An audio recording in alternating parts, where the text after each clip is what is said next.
కాల్పుల విరమణపై చంద్రబాబు నాయుడు స్పందించారు. పాక్ అభ్యర్థన మేరకే కాల్పుల విరమణ ఒప్పందం జరిగింది అని చెప్తున్నారు చంద్రబాబు నాయుడు ఏపీ సీఎం.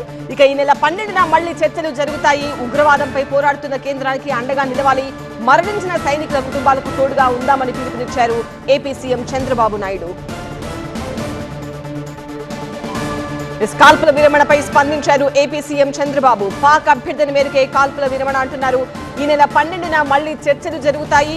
ఉగ్రవాదంపై పోరాడుతున్న కేంద్రానికి అండగా ఉండాలి, మరణించిన సైనికుల కుటుంబాలకు తోడుగా ఉందామంటూ పిలుపునిస్తున్నారు ఏపీ సీఎం చంద్రబాబు నాయుడు.